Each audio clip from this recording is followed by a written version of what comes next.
छोड़कर भाग जाएंगे, और वही हो रहा है। डोनाल्ड ट्रंप ने अभी ताजा ताजा जो पोस्ट किया है ट्रुथ सोशल पे और अलग अलग जगहों पे वो बोल भी रहे हैं, उन्होंने कहा कि एनफ इज एनफ, अब ये बहुत अधिक हो गया। लेबनान पर अगर आप हमला करोगे तो मैं उसके साथ नहीं हूं, और लेबनान पर अब इजराइल कोई हमला नहीं करेगा, अपने तरफ से बयान दे दिया डोनाल्ड ट्रंप ने। नेतन्याहू से उन्होंने नहीं पूछा कि भाई नेतन्याहू जी आप हमला बंद कर दीजिए लेबनान पर, और उन्होंने बयान जारी कर दिया कि एनफ इज एनफ, इजराइल को अब लेबनान पर हमला नहीं करना है। इसका मतलब हुआ कि ये जो हाथ पकड़ के चल रहे थे डोनाल्ड ट्रंप और नेतन्याहू, उन्होंने हाथ झटक दिया। और इसके बारे में हमने सबसे पहले बताया था कि नेतन्याहू को युद्ध भूमि में अकेला छोड़कर भागेगा ट्रंप, और भाग गया ट्रंप। अभी निगोशिएशन चल रहा था। 18 तारीख को जो 2 सप्ताह का वक्त था, आज 18 नहीं, कल 16-17 को ही खत्म हो जाता, जो 2 सप्ताह का ट्रूस था, जो सीज फायर था, युद्ध विराम था। तो पाकिस्तान से मौलाना मुनीर सेना लेकर के पहुंच गए ईरान, और फिर से बातचीत का एक सिलसिला शुरू हुआ, उसको कन्विंस करने की कोशिश हुई।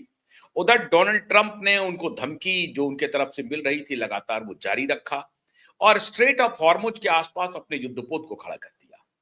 और उसने कहा कि अगर आप नहीं स्ट्रेट ऑफ हॉर्मुज को छोड़ोगे तो अब यहां पर जल युद्ध होगा, और इस जलडमरू मध्य को जो स्ट्रेट ऑफ हॉर्मुज है उस पर कब्जा अब हम करेंगे, और हम अब रेंट वसूलेंगे, ऐसा कह दिया, जिसके ऊपर मैंने एक विस्तार से एक कार्यक्रम भी किया था।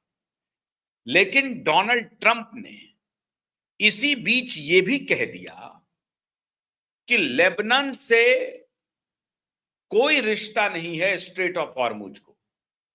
ईरान, इजराइल और अमेरिका के बीच में जो युद्ध विराम हुआ है उसका लेबनान और हिजबुल्लाह से कोई लेना देना नहीं है, और इजराइल को अब चाहिए कि लेबनान के ऊपर हमला बंद कर दे। यह और बात है कि we wish to make Lebanon great again, ये भी कह रहे हैं डोनाल्ड ट्रंप कि लेबनान को हम एक महान राष्ट्र बनाएंगे, महान देश बनाएंगे। ये हर किसी को महान बनाने के लिए चले जाते हैं।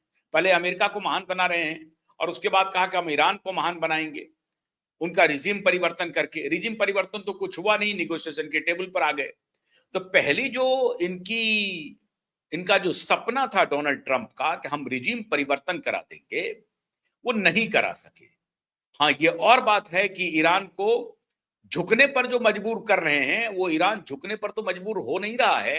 ईरान हो सकता है कि कुछ टैक्टिकल सीज फायर करना चाह रहा हो, लेकिन डोनाल्ड ट्रंप ने इजराइल को कह दिया कि लेबनान से हम निपट लेंगे, हम हिजबुल्लाह से अगर हमको निपटना होगा तो हम निपटेंगे, अलग से निपट लेंगे, लेकिन यह मौका नहीं है कि आप लेबनान पर अटैक करते रहो, आप लेबनान पर छोड़ दो। लेबनान और इजराइल के बीच के ट्रूस को ईरान और इजराइल और अमेरिका के ट्रूस के बीच में लाया भी नहीं ट्रंप ने, कहा कि उस इश्यू को रहने दीजिए, हम लेबनान से सेपरेटली डील कर लेंगे, हिजबुल्लाह के मुद्दे को हम सेपरेटली डील कर लेंगे। अब यहां पर नेतन्याहू गए हैं फंस। नेतन्याहू को समझ में नहीं आ रहा है कि अगली चाल वो चले क्या, क्योंकि अगर इजराइल स्टैंड करेगा, अमेरिका के सपोर्ट के बिना एक दिन भी इजराइल टिक नहीं सकता है। एक दिन का मतलब है कुछ दिन ही वॉर में वो सरवाइव कर सकता है, अमेरिका का सहयोग लेना ही पड़ेगा। और इधर यूरोपियन यूनियन ने कह दिया कि हम कोई इस मामले में, लेबनान मामले में या ईरान इजराइल मामले में हम कुछ भी नहीं करेंगे, हम स्ट्रेट ऑफ हॉर्मुज की तरफ अपना कोई युद्धपोत नहीं भेजेंगे, कुछ नहीं करेंगे, हम ना 3 में है ना 13 में है। यूरोपियन यूनियन के सारे देश ने कह दिया जब युद्ध विराम हो जाएगा तब हम देखेंगे कि वहां हम स्ट्रेट ऑफ हॉर्मुज से हम कैसे बाहर निकले या क्या करें। अभी जिस स्थिति में फंसे हुए हैं, कोई दिक्कत नहीं है। यूरोपियंस खुद को तैयार कर रहे हैं कि ये स्थिति और भी बदतर हो सकती है। लेकिन इस बीच खबर ये आई कि जो ट्रूस था, जो सीज फायर था, उस दौरान स्ट्रेट ऑफ हॉर्मुज को ईरानियन ने खाली किया। ईरान ने कहा कि भैया इधर से अभी जितने जहाज हैं वो आ जा सकते हैं, वो गया। लेकिन इसको डर है अमेरिका को कि जैसे ही सीज फायर खत्म होगा वो स्ट्रेट ऑफ हॉर्मुज पर कब्जा करने की कोशिश करेगा और उसी कब्जे से निपटने के लिए अमेरिकी युद्धपोत स्ट्रेट ऑफ हॉर्मुज के आसपास खड़ा है। अब ये धमकी स्ट्रेट ऑफ हॉर्मुज पर कब्जे की धमकी कह रहा है अमेरिका, और अपने युद्धपोत को एडवांस किया। हालांकि अभी एक खबर आई है कि जो उनका अब्राहम लिंकन है और जो जी बोर्ड है वो भी पीछे हट रहा है, जी फोर्ड जो है वो पीछे हट रहा है। लेकिन अपने कुछ युद्धपोत को वहां पर स्ट्रेट ऑफ हॉर्मुज के आसपास डिप्लॉय किया हुआ है अमेरिका, तब तक जब तक कि संपूर्ण सीज फायर हो नहीं सकता है, हो नहीं जाता है।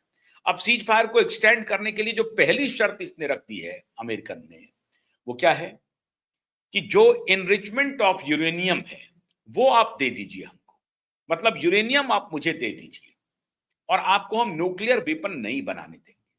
तो जो न्यूक्लियर प्लान है ईरान का, उसको ईरान को बंद करना पड़ेगा।